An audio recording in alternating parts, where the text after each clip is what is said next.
Welcome to Her Hoop Stats. I am Helen Williams, and I get to chop it up today with my friend Cindy Brunson. We Ah, are the day before Thanksgiving, so you guys won't hear from Her Hoop Stats for a couple of days, but hopefully you are going to have an opportunity to spend some time with family, rest and recharge. And Cindy watched a lot of basketball and a little bit of football. yes. A lot of football, actually. It's on all freaking day long on Thanksgiving Day. But this lead up, this feast week situation that we are now experiencing with women's basketball, some elite matchups to look forward to. I'm so excited.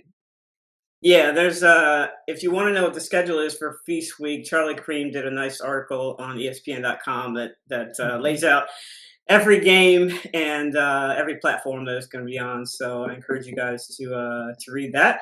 Yeah. But we are here on Wednesday, and we're going to call this episode "Inquiring Minds" because my mind was racing over the weekend, and I was like, "What am I going to talk about with Cindy on Wednesday?" I'm like, you know what? I'm just going to spend the whole podcast just asking Cindy questions and Yeah. see what she thinks. So this is inquiring minds want to know. Yeah. So I'm going to start off. I know people the things we're going to talk about today. People have talked about, but you always have such a Mhm. unique perspective. So I don't care if people have already talked about. They can kick rocks. Uh, Ah, so I'm going to start off. I'm going to ask you this question about NC State: mhm. real or imposter NC State? Ooh, I think NC State is finding out what it can be in non conference play. Schedule tough, Okay. had some tough losses, but I think at the end of the day, the losing now is creating scar tissue that will help winning later.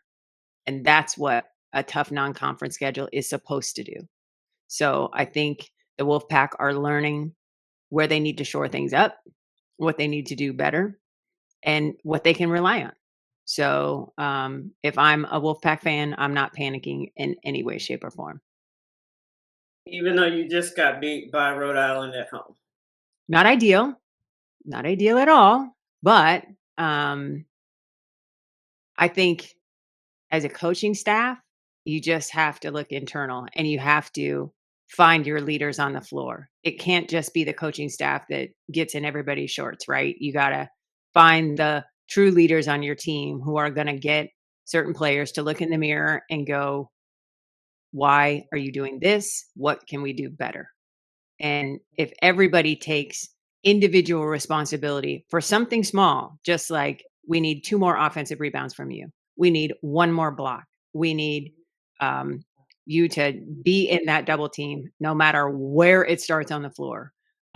Give every player one little responsibility and then build from there. And this is just, it's just a blip and people will forget about it and they'll just go, oh, wow, remember back in the day? And it'll be gone. Yeah, I watched that game and they looked either tired or disinterested. I couldn't figure out which it was. Oh, see, I didn't get Um, disinterested. I got fatigue. They looked okay. like the Okay. bodies. It just reminded me of some of the WNBA games I watched over the summer where there just wasn't enough time to rest and Okay. rehab between games. So I would lean fatigue. Okay. And obviously Wes Moore's a great coach. Yes. So it's just like in the movie Waiting to Exhale. He's a good man, Savannah. He's a good man. He's just trying to get to a better place. So I Okay. Can I we think just they'll say be fine too. one of the top 5 soundtracks of all time, that movie, Waiting to Exhale. Waiting to I just Exhale. listened to it on the drive from Tucson. I freaking No way. love That's that funny. soundtrack. Yeah. That's funny. Great movie too, by the way. If you haven't seen Yes. it, I don't know what's wrong with you. It was shot here in But yeah, Phoenix. I know. Yeah. Yeah, so I think they'll be fine too. I think he said at the beginning of the year it was going to be a tough road, and he was like, "Who? What crazy person did the schedule?" But I do believe you have a point. Find out now, Yeah. so that you can fix things later. So I'm going to ask you that same question Mhm. about Notre Dame. Real are imposter. We saw them against Michigan, then we saw them against Southern Cal. Mhm. What's your thought? I lean real just because of Hannah Hidalgo. I mean, is she leading the country in scoring? I mean, Michigan solved it, right? Excellent defensive game plan. But if that's the only team that gives her pause and slows her down, that's a nice NCAA tournament run to a Final Four, in my opinion. Notre Dame goes as Hannah goes, and as long as Hannah is going, I'm not worried about Notre Dame. So is it enough? Are you gonna get enough from KK Bransford, from I forget the 6'3" kid that can shoot threes. Hmm. Spanish kid, I can't remember her name. Who else is gonna score for them?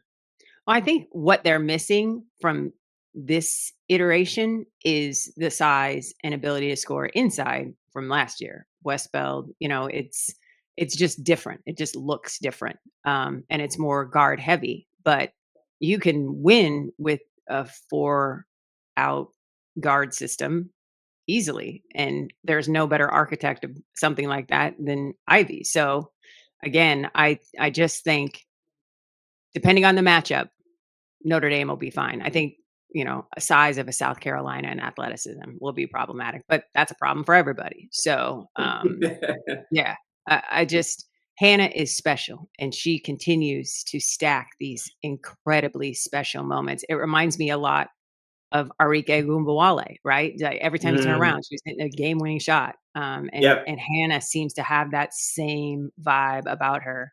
So, yeah, I'm I think they're gonna be okay. I do think though that they really got to hone in on their defense, because Yeah. it was two Oh, for sure. different defensive teams that I saw against Michigan and then against USC. I think Mhm. that's huge for them. If they get caught, in defensive transition after missing shots, they struggle with that. Like I think they need to be really a unified team defense. Especially, Mhm. I do expect them to play a lot of zone, not exclusively, but I do think that Right. that helps them.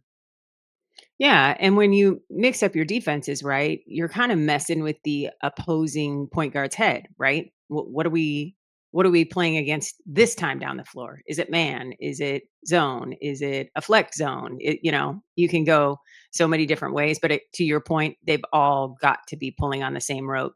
I feel like Hannah Hidalgo has the leeway and the green light from the coaching staff to go for the steals because she just racks them up in bunches, right? But when she goes for it and misses, she is completely out of the rotation to help.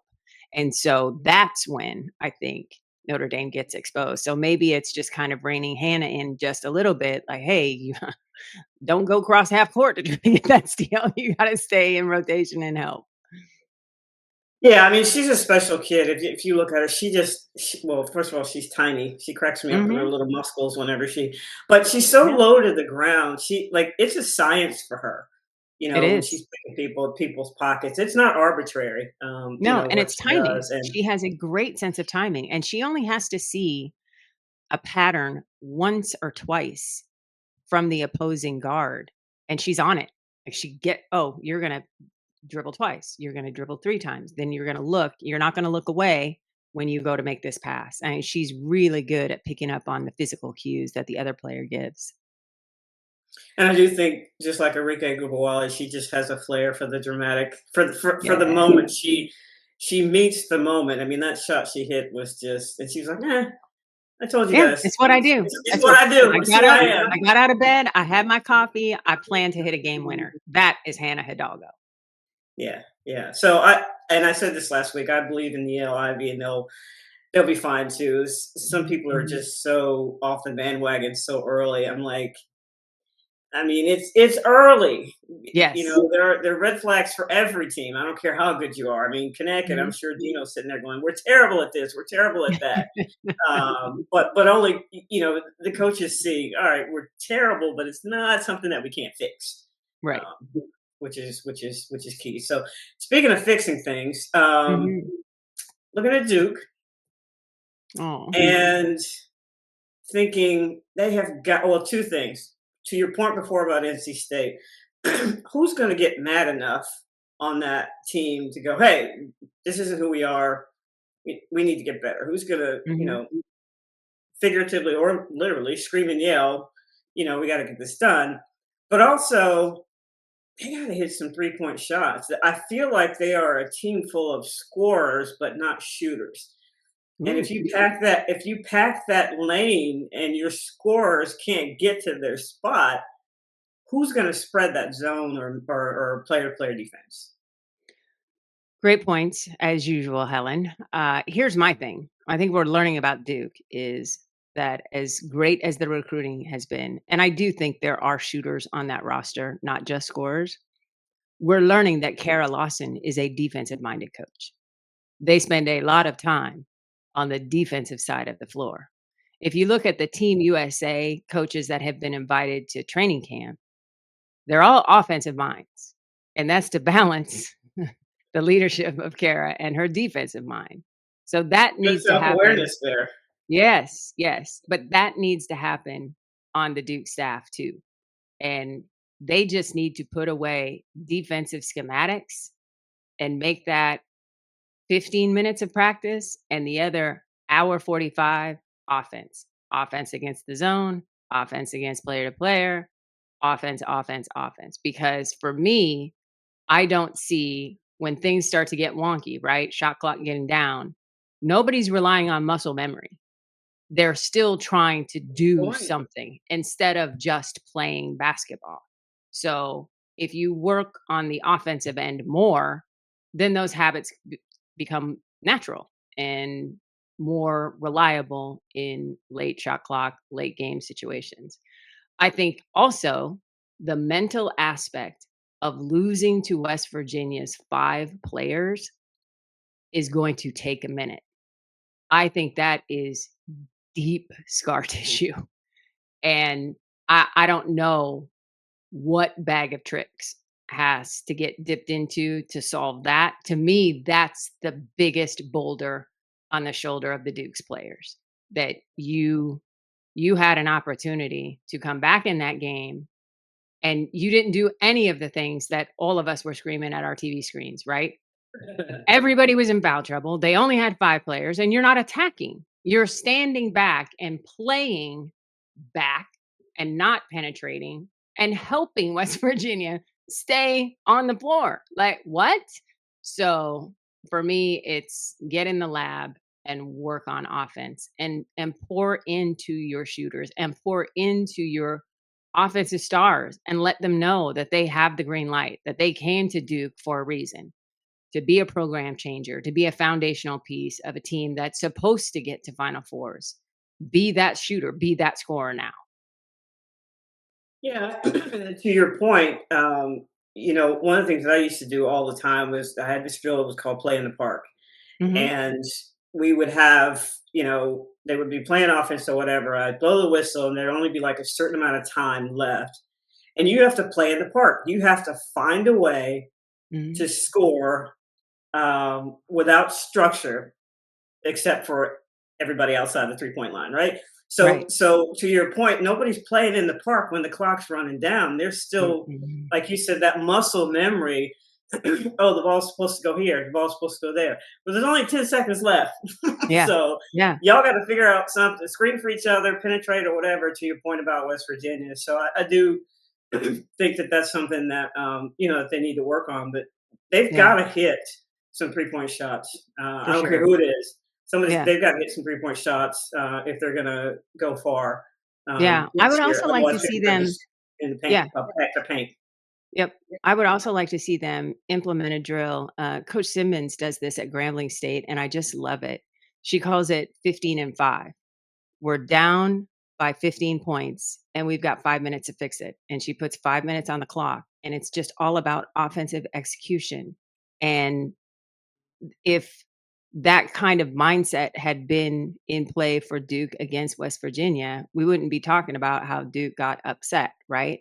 Uh, for Yeah. me, it just goes back to the mental too. They need to be put in positions in practice where it's okay to be down. We're going to fix it. You see so many teams that just are unbothered by a deficit and Duke needs to become that team. Totally agree. Totally agree. So, what team this year, so far, up to now, has surprised you that you didn't maybe didn't expect a whole lot from? Not that you thought they weren't going to be good, but that you're just like, oh, okay, I see you. TCU. I knew TCU was gonna be good. I didn't know they were gonna be this good this fast. The And ginormous team, yes. the right? Size, not a problem for the Horned Frogs, but the chemistry. And, of course, the linchpin to that is Olivia Miles. She's willing to do whatever Mark Campbell asks. But the more I watch the Horned Frogs, the more impressed I am. I thought Haley Van Lith and Sedona Prince had a beautiful pick and roll, and it's even better this season. And I just didn't even think that was possible. So I love the length. I love the versatility. I love that everybody can shoot the three. And I love, love, love, love, love Marta Suarez. I just she is pro ready. She's I have covered her entire college career at her various stops. I loved her at Cal. I mean, I think she's just one of the really good players who's finally getting some shine. And she's just so special. So for me, I knew she would fit into Mark's system, but I am surprised at how quickly everything has gelled for that team. How Well, about for you? at Surprise? Pick and Roll University, she does Right. have the yeah, she does have she wants to average a triple double, and in Yeah. that offense with those shooters, it's entirely possible. Mhm. Yeah, for sure. What player Well, no, has no. How about a surprised you? surprise for you? Um, I'm gonna say Tanaya Latson, and only Mm, because of what she's capable of doing, but she's figuring out uh, how to be effective without having to do so much, if that makes sense. okay. Um, she doesn't have to carry the load, and she's still, there's still some kinks to work out, but I thought it would be a little bit more difficult for her, Mm, but she seemed to have really embraced that. Hey, I don't have to do anything, and yeah, I need to learn how to play defense. yeah. So she's one that I've just been surprised. Not that she didn't have the ability, but just how she's integrated herself into South Carolina. Yeah. Yeah. It's, to lead the nation in scoring and go, "Yeah, this isn't working. I'm gonna go play for Don Staley. Here we go." That freaking awesome. My surprise player, Gianna Neepkins. I hope that she is healthy. I know she got a little dinged up, but the fact that she's been able to show her versatility, she is not just a 3-point shooter. She's a remarkably good 3-point shooter, nearly 50% from range for her career. But the fact that she's able to slash and get to the cup phases of her game, we really didn't get to see that often at Utah because they just weren't needed. It's very cool to see it unfold at UCLA. And again, the health component for her is big. I hope she can play against Texas. And then the X factor that I'm still waiting for, Sienna Betts. I know what Lauren is. I want to Yeah, see the sister tandem together. yeah. Neepkins is sneakily crafty, if that makes sense. Yes. Um, she does stuff, and you're like, oh, okay. Mm-hmm. Um, didn't know you had that ability. Yep. So yeah, I think she's very key to UCLA in terms of how far they're going to go. So yeah, hopefully she does stay healthy. And obviously Yeah. UCLA is playing Texas today. What's Yeah. your thought on that game? I cannot wait. Popcorn will be popped. Adult beverages will be near. Yeah. I mean, because it's basically a Final Four preview, right? You know? So yay to Las Vegas for saying we're gonna showcase women's basketball and we're gonna do this right and get Feast Week really cooking. So yeah, I love that it's such a heavyweight matchup. Two great coaching staffs. I adore Corey Close. I would lay down in traffic for that woman. I just the way that she pours into her players and makes sure that it's so much more than basketball, but that basketball, faith and family are the lead. That she's special, and I'm so glad that UCLA is finally meeting her where she's at. This has always been her intention since she got to Poly Pavilion to make this team what it is today, and I'm just so thrilled to see it unfold for her. Yeah, I just love that there's so many high level matchups so early in the season, Mhm. and that the coaches are willing to test their teams Yeah. and maybe falter a little bit, a la NC State, but in the Yep. end, be beneficial for them when they get in those situations again, or like in the case of USC when Jazzy Davidson has that layup in the future, she's not going to miss that, right? No. She's going to make those because Yep. she's been through this before. So I'm really I have been glued to my television literally every night, and also replays on ESPN app because there have been so many games and so many teams I wanted to see. So Yeah. excited about that, and then obviously Duke tonight, Duke South Carolina. Um, Mhm. we're gonna see if somebody can shoot because dog's Yeah. not gonna get not Literally, she's it's not gonna gonna let come them get down to their to, spots. yeah, field goal percentage. Who's shooting the basketball better? Um, and Raven Johnson's gonna go, "Well, I can shoot the 3. I've been building this thing for the last 4 years, so here we go." Yeah, I'm very curious because this is a huge test for Duke, right? Like, you have to demonstrate that no matter what has happened in the past couple of weeks, that you are getting better as a result, and there is no better test than to go against the Gamecocks. Yeah, should be interesting. That'll be your what, second or third beverage by that time? Ooh, should we limit it to 3? I wanna say 4 or 5. Yeah. It's all about pacing, right? Because basically a doubleheader. You've got the snacks, food on the stomach, the whole thing. And you're at home, so that's okay. You can, I you am don't have to wait in home. line. You don't have to wait in line to Nope. go to the bathroom. The food is free. So yeah, Yep. Amen. yeah, Yes. you're Yeah, good. I actually You're thought good. about sneaking up to Vegas. I was like, "Ooh, I could do the Sphere, I could watch some hoop," and then I thought, Vegas at any near any holiday is kinda nuts, Oh, it's and nuts. yeah, and so I just thought, yeah, to your point, I'll just stay on the comfy couch, have my dog near. So, yeah, All it'll be right, good. I'll be texting back and forth with you. Heck yeah. Um, all right, so let's switch to WNBA a Okay. little bit. Inquiring minds. I have an inquiring mind about that as well. Nice. The lottery obviously panned out pretty much like people thought it would. What Mhm. I'm curious about is, do you think the Mystics will use all those first round picks, or maybe try to get some assets? If I'm the Mystics, I trade for assets because my young core is set and awesome and under contract. So, you don't have to worry about Good that. point. Yeah. So I would trade for veteran leadership and scoring, especially from 3-point land. Yeah, that's what I would do because they do have a bevy of picks. And I'm excited to see what they do. We've heard Shakira Austin kind of, her little exit interview wasn't all roses and sunshine. So Yeah. maybe she's not a part of that. But I think if you keep with Sonia and Kiki, and then fold in Georgia Amore, that's still an elite young core. And you can afford to say goodbye, Shakira. Good luck at your next stop, and bring in some veteran support around. So, yeah, it's a nice luxury to have, and I'm sure the phone will be ringing off the hook because everybody knows what the Mystics have. Yeah, and Shakira Austin's she is a very valuable asset.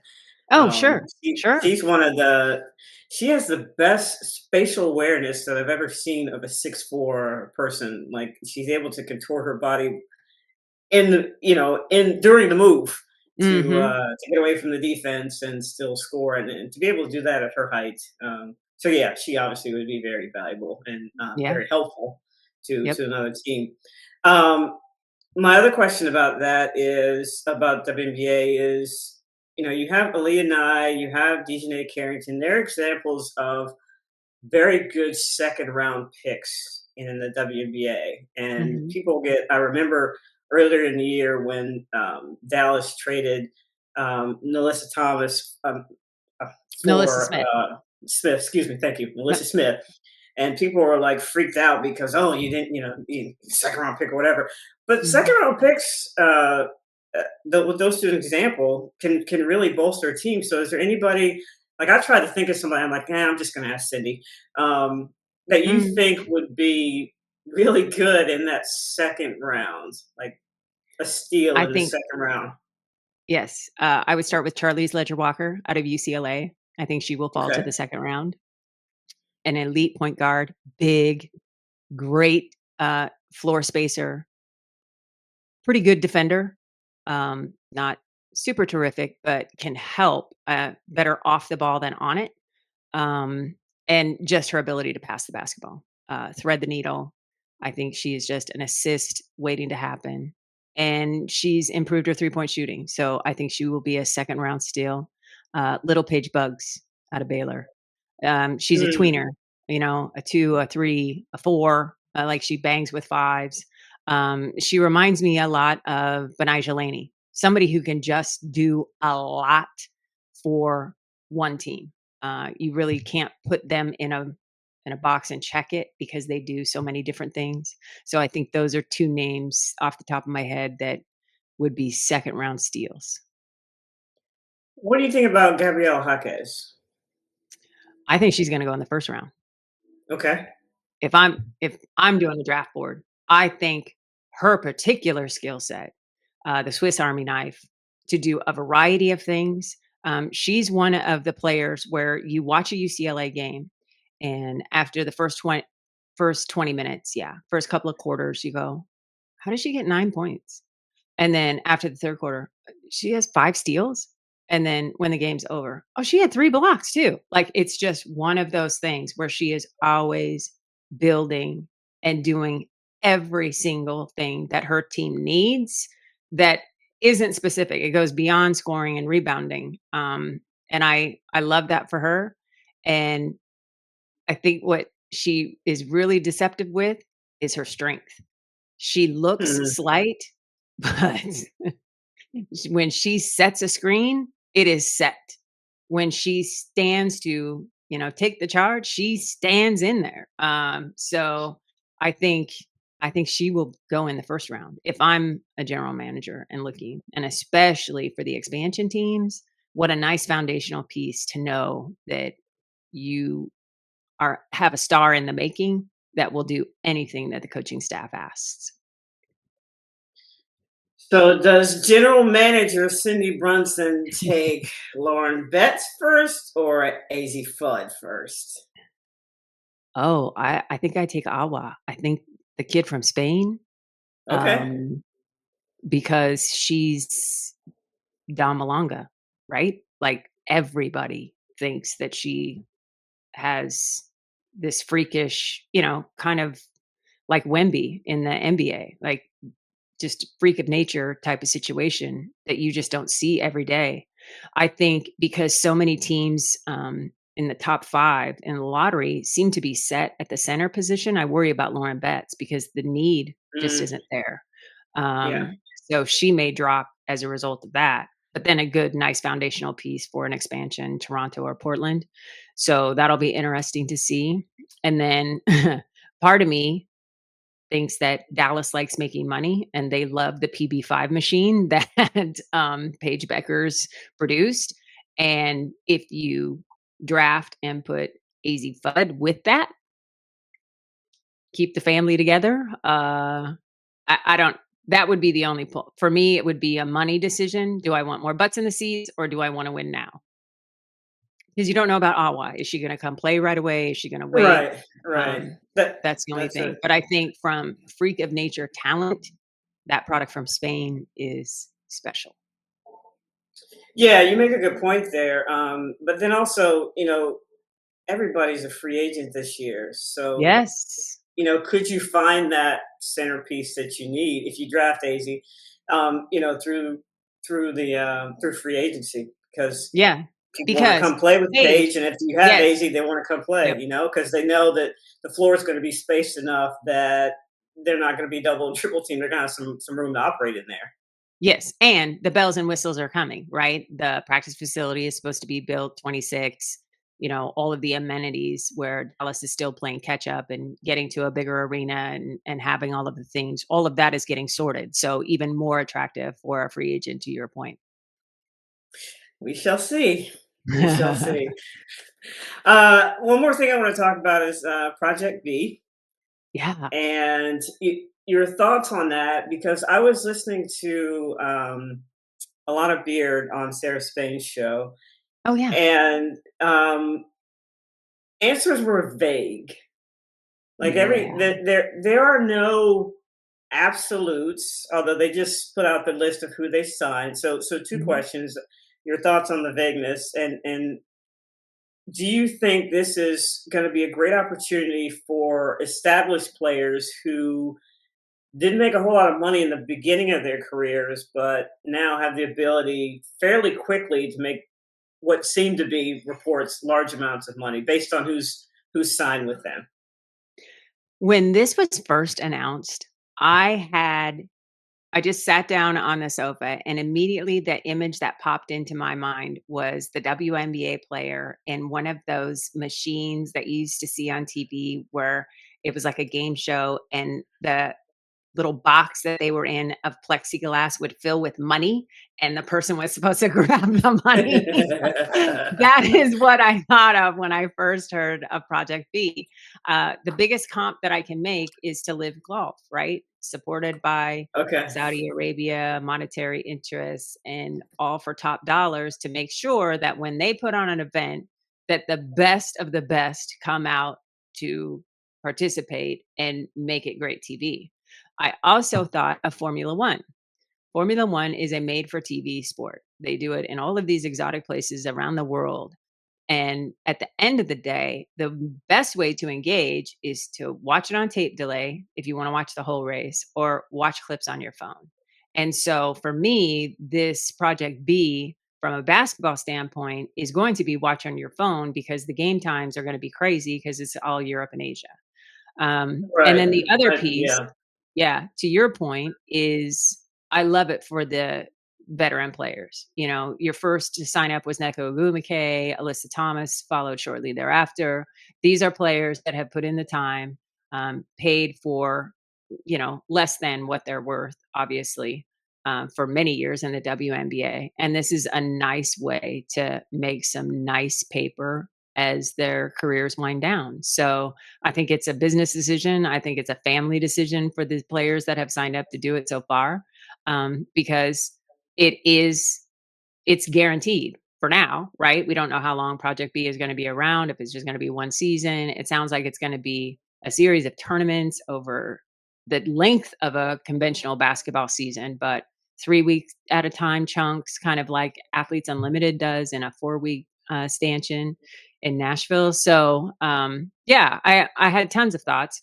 And first and foremost, I love that players have found another way to play the game they love and make a lot of money doing it.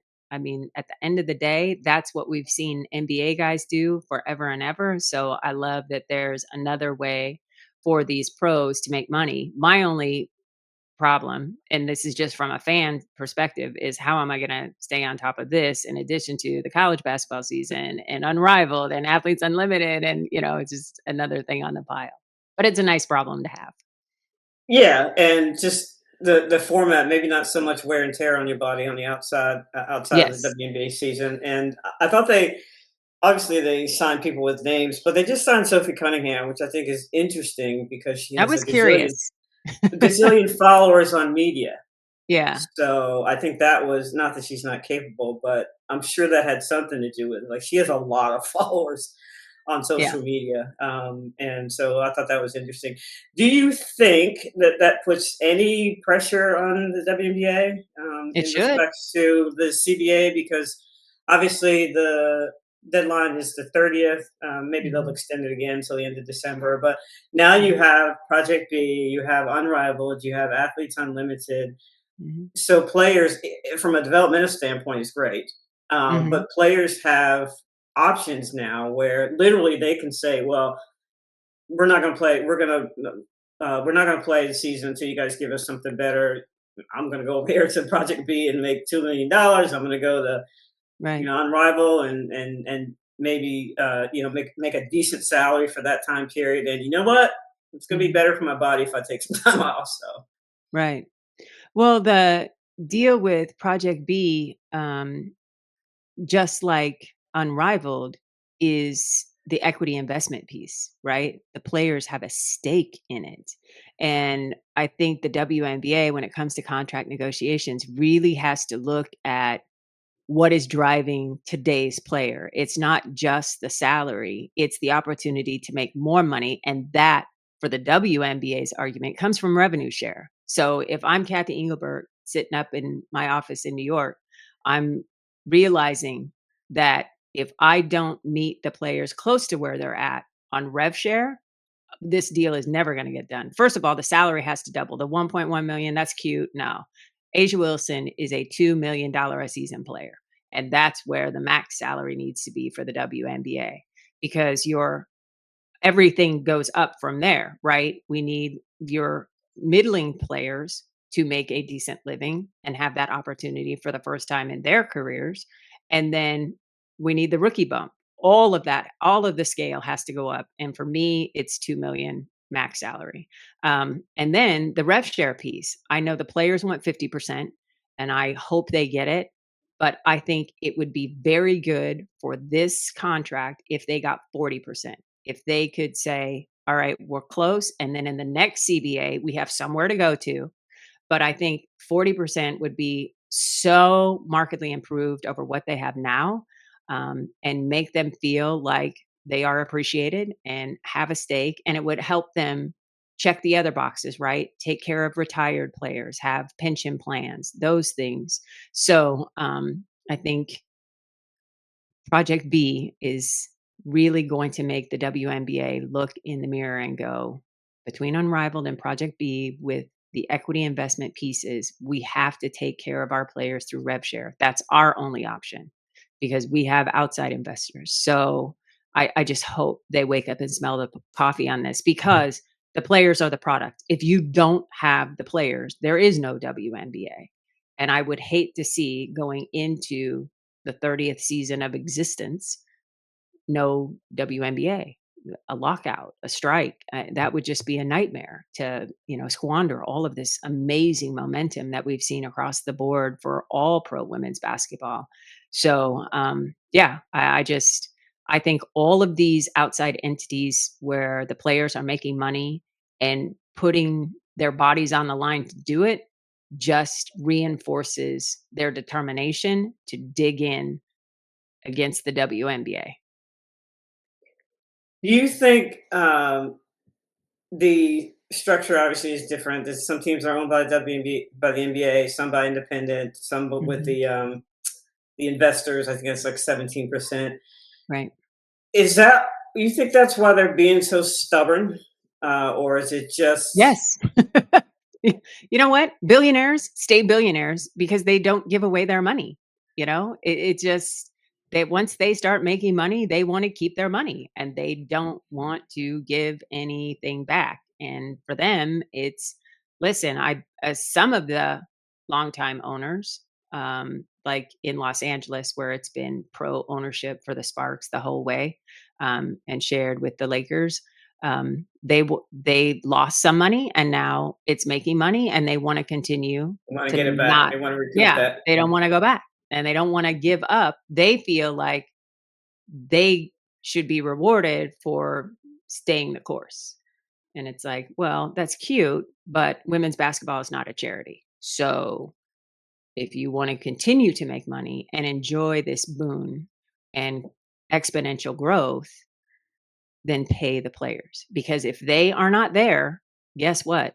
You're going to have to get Disney on Ice 20 times to make up the revenue that you would get at the gate. And So, Frozen yes, all of the and things, Wicked like, and all that. Yeah. yeah, because a lot of the owners also own the arenas. Like they double dip everywhere. Like they've got Yeah. revenue streams coming from a variety of places. So, yeah, for me, it's just pay the players. They have earned it. They are worth it. Pay them what you owe them. Yeah, and just as a fan, I'm like, come on, don't cut your nose to spite your face. I mean, really? Yes. Yeah. Absolutely. I mean, we've got the new USA Sports Network that's starting, that's gonna have the Wednesday double headers. They're in control of the playoffs. Kate Scott is the lead play-by-play for that venture, and it's so exciting that there will be new voices and, faces in the mix of coverage, and that it'll be soup to nuts coverage. Doubleheader Wednesdays will have a pregame, mid-game, in between bar, and then post-game coverage. So much like what we've seen on Ion on Friday nights, but even better, more expanded, more personnel, all of the things. So we're finally to a point where the fans are being served correctly. And I would hate for the league to not step up and do the right thing. Well, so what are your plans for Thanksgiving? Tell the audience your recipe for your turkey you're trying. My recipe is tried and true. It sounds a little off-putting, but it is awesome. I take the turkey, I wash it off, I pat it down, dry it with some paper towels, and then I get a big container of mayonnaise and I slather it in mayonnaise. Mayonnaise. Yeah, with seasonings, season the turkey and then mayonnaise, a pretty thick layer, like See what seasoning? yes. What seasoning? Just, season of the season time, I feel like time goes with, Thanksgiving, a little oregano, salt, pepper, just basic stuff. I don't do a brine or anything, but I slather it in mayonnaise, and then I wrap the turkey in cheesecloth so that the mayonnaise doesn't slide as it starts to cook, and I leave the cheesecloth on for half of the cook time for the turkey. And what the mayonnaise does is seal in the juices of the turkey and creates this beautiful basting opportunity as well as it does melt off. And then when the cheesecloth is removed, then the turkey turns the most perfect golden brown during the rest of the cook, and it is absolutely delicious. It literally is so moist it falls off the bone.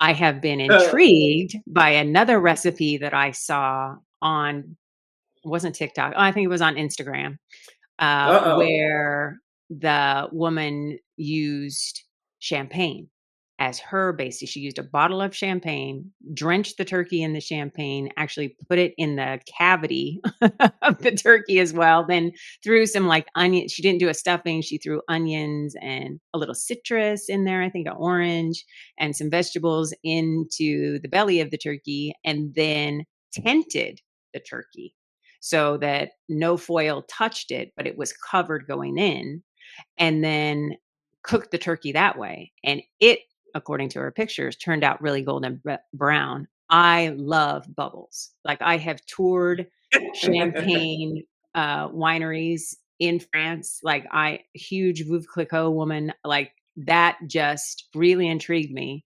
And of course, I tell my husband, "Man, I think I'm going to try this champagne thing. I really like how this looks, and it might be different. And I love bubbles."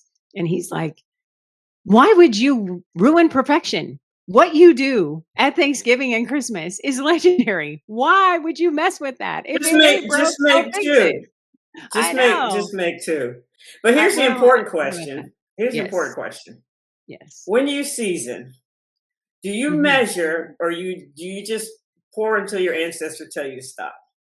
Ooh, pour till my ancestor tells me to stop. That's Okay. how my dad taught me how to cook. He's originally Okay. from South Carolina, and his mom was an amazing cook and taught him how to cook. My mother could not cook to save her life. She couldn't fry an egg. It was hysterical. And so to make sure that my sister and I could eat, my dad taught me all the things. Black eyed peas, ham hocks, collard greens, cornbread, like all of the Oh my things. He taught goodness. me how to make them. And so, yeah, um, I could throw down at the holidays. There you have it, folks. Run this back, record it, try either recipe from Chef Brunson, and let us know. Let us know which one you like the best. So Heck yeah. that's awesome. That's awesome. Helen, what Well, about you? Now I know you're vegan, so what I'm is vegan, so I don't really care yeah, about the turkeys, and I right? don't really cook that much. So I'll probably have some version of tofu and versions of things that you said, just not cooked with meat. Okay, I So got I you. can eat all those things. I just can't eat them if So you they're can't made put a with little meat. ham with your collard greens? You can't. No, no, that's meat. No. If you Ugh. have to kill it to cook it, I don't eat it. That's meat. Okay. So there are various cool ways that you can still season your food without meat. So Yeah. I try a lot of different things. Some work, some go right to the trash because it is trash. But that's the only way. That's the only way to figure out what I like. But yeah, there'll probably be some version of tofu in sides. So Yeah. which to most people is like, oh my god, that's not Thanksgiving. But No, but yeah, that's perfect. And at the end of the day, it's gotta work for you. I mean, it's got to work the for you. turkey works for me because I think I love leftovers more than I do the actual Thanksgiving meal. So yeah, it's I all think about you what got to make works. both, and then let us know what your husband thinks. I think you got to make both. I mean, you're trying out a new oven, so you might as well, That's true, put it yeah. in. Yeah, we downsized, so I got a new Wolf oven that I had to buy a probe for. Apparently, I can't just turn on the oven and cook the turkey, it has to have the probe in. And again, I'm a touch and feel and Too much sprinkle kind technology. of Too cook. much Yeah, I don't technology. like, I just turn the oven on and I watch. I don't need a probe to tell me when the turkey is done, so, yeah. Kinda different, Okay, but well we'll there you figure it have out. it, folks. We'll find out next week Yes, how it went yes. for Cindy. So again, this is the last broadcast for this week. I hope everyone has a healthy and safe Thanksgiving, rest and Mhm. recharge, practice some self care, and just be good to people. Just be Yes. good to people. Amen. And Have thank a good you to holiday. everybody who tunes in, downloads. We appreciate you. We love you. We're so thankful for this opportunity to be able to chop it up with one another on a weekly basis on Her Hoop Stats podcast. And I cannot stop talking without shouting out our producer extraordinaire, BMAC, B who Mac, always holds it we down. love you, B So Mac. We the love you. coordination of the schedules, letting everybody know what's what. I Breaking mean, news every once in a while. He still hadn't gotten his his amen. uh, Like, his sound for the breaking news when he interrupts us, but he'll figure that out. yes, yes, 100%. So, yeah, this is the time of the year to shout people out, be thankful and grateful, and this has just been a blessing all year long to be able to work with Her Hoop Stats podcast. So, I know I'm going to have an amazing Thanksgiving as a result. All right, have a good holiday, everybody. Bye.